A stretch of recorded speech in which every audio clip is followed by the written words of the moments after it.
Welcome to the Democratic People's Republic of Korea, or as most of you probably know it, North Korea.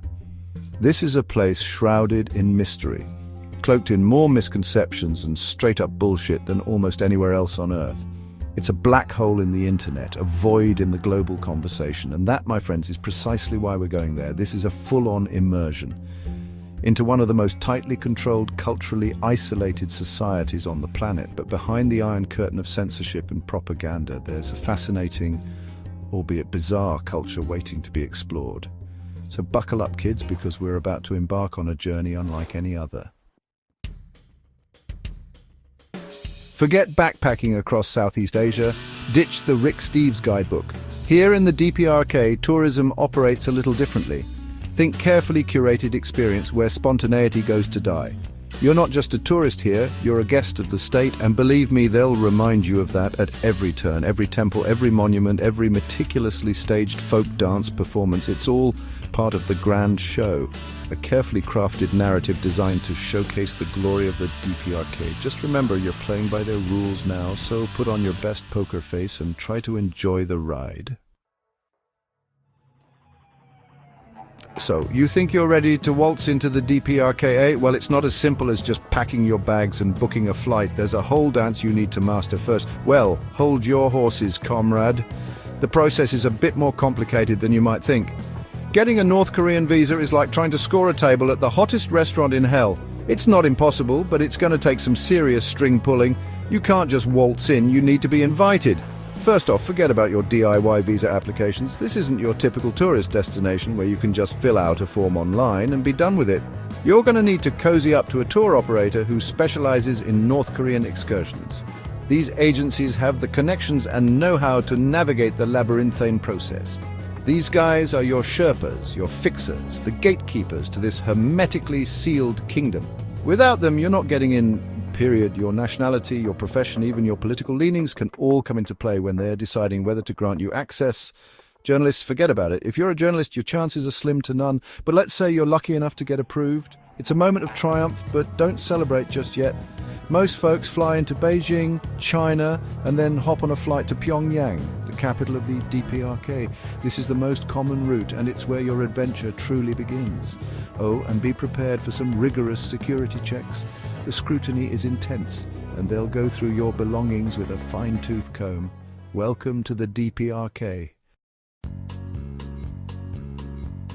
All right, you've made it past the border guards, which is no small feat in itself. The tension in the air is palpable, and every step you take feels like walking on eggshells. You've checked into your hotel? Don't get too excited, we'll get to that later. The hotel might look grand, but remember, appearances can be deceiving. Now comes the fun part, navigating the minefield of North Korean law. It's a complex web of rules and regulations that can be bewildering for outsiders. Rule number one, and I can't stress this enough, respect the leadership. This isn't just a suggestion, it's a mandate. And by respect, I mean absolute unwavering reverence. Any sign of disrespect can have serious consequences. Kim Il-sung, Kim Jong-il, Kim Jong-un, these guys are practically deities here. Next up, photography. This is where things get really tricky. Some places are strictly off limits, and you need to be very careful about where you point your camera. And even when you are allowed to take pictures, there are still restrictions. You can't just snap away freely. You better believe someone's watching what you point that lens at. Surveillance is everywhere, and privacy is a luxury you won't have. And don't even get me started on drugs. The penalties are severe and unforgiving. Possession of even the tiniest amount of weed can land you in a North Korean prison. The conditions are harsh, and the legal system is not on your side. So be respectful, be discreet, and for the love of all that is holy, don't do anything stupid. Your safety and freedom depend on it. You know how you're always complaining about being tethered to your phone, feeling like you can't escape the endless stream of notifications and messages, about the constant barrage of emails, social media notifications, and the never-ending demands for your attention? Well, get ready for the ultimate digital detox, a break from the digital chaos that consumes our daily lives. Because in North Korea, the internet, as we know it, practically doesn't exist. Imagine a place where the digital noise is turned off. Forget about updating your Instagram feed with photos of your bibimbap or sharing your travel stories in real time, or live tweeting your every thought and experience. In North Korea, your social media presence takes a back seat. International SIM cards are about as useful as a screen door on a submarine. And roaming? Please, it's non-existent. Now, some of the fancier hotels might have a carefully curated selection of state-approved websites, but don't expect to be binge-watching Netflix or scrolling through your Facebook feed. The digital world as you know it is out of reach. This is the information age equivalent of solitary confinement. No likes, no comments, no shares. But hey, look at it this way. It's a chance to disconnect, to unplug from the digital matrix and actually, experience the world around you. Imagine the peace of mind that comes with not being constantly bombarded by notifications. It's a rare opportunity to truly relax, to unplug from the digital matrix and immerse yourself in the present moment, to see, hear and feel without the digital filter, and actually, experience the world around you. Engage with the culture, the people and the environment in a way that's impossible when you're glued to a screen. Who knows, you might even enjoy it. You might find a new appreciation for the simple, unconnected life. All right, let's talk about the elephant in the room, or should I say, the giant bronze statue of Kim Il-sung in the park. Propaganda, my friends, is the lifeblood of this nation. It's everywhere you look, from the towering monuments to the smiling faces plastered on every building. You'll see murals depicting heroic workers, children pledging allegiance to the dear leader, and of course the ever-present threat of American imperialism. It's like stepping into a real-life Orwell novel, a constant reminder that you're firmly within the belly of the beast. So try to approach it with a sense of curiosity, a desire to understand the narrative they're constructing.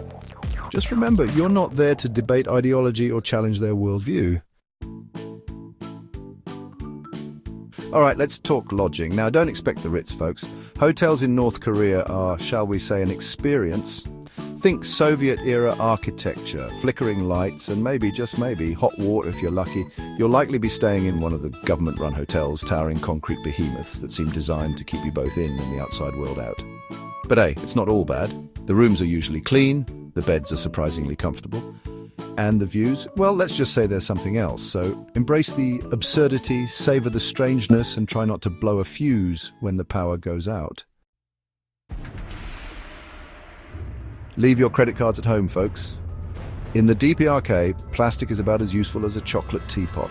This is a cash-only society, and I'm not talking about your local farmer's market. Think stacks of crisp foreign currency, preferably euros, Chinese yuan, or good old American greenbacks. You'll need cash for everything from souvenirs to that extra bottle of soju you know you're going to want. ATMs, forget about it. The last thing you want is to end up washing dishes in the hotel kitchen because you blew your budget on propaganda posters. All right, let's talk etiquette. Now, I know you're all seasoned travellers, but listen up, because the rules of the road are a little different in the DPRK. First off, dress code. Leave your ripped jeans and ironic t-shirts at home, kids. This is a conservative country, and they expect you to dress the part. Think modest clothing, nothing flashy or revealing. Next up, public displays of affection. Keep it G-rated, folks. Holding hands is probably okay, but anything more than that, and you're likely to offend. And for God's sake, no drunken shenanigans. All right, let's talk food. And now I know what you're thinking. North Korea, land of starvation, right? Well, it's not quite that dire. The food situation has improved in recent years, but don't expect a gastronomic free-for-all. You'll be eating most of your meals at your hotel or at government-approved restaurants, and the menu is likely to be, shall we say, limited. Think simple. Here's the thing about North Korea. It's not a place for deep cultural immersion. You're not going to be sharing beers with locals, debating politics, or crashing weddings. This is a country where interaction with the outside world is carefully controlled, where every conversation is scripted, every smile measured. But that doesn't mean you can't learn something from the experience. Pay attention to the details, the body language, the unspoken cues. Watch how people interact with each other, how they navigate their daily lives within the confines of this tightly controlled society. Remember, you're not here to judge, to impose your own values, or to change the system. You're here to witness, to learn, and to try to understand a culture vastly different from your own. So, there you have it, kids. A crash course in navigating the surreal, the bizarre, the utterly unique world of North Korean tourism. It's not for the faint of heart, the easily offended, or those who value their internet access above all else. But if you're looking for an experience that will challenge your perceptions, broaden your horizons, and leave you with more questions than answers, then North Korea might just be the adventure for you. Just remember, go with an open mind, a healthy dose of skepticism, and a deep respect for the culture you're entering. Safe travels, my friends.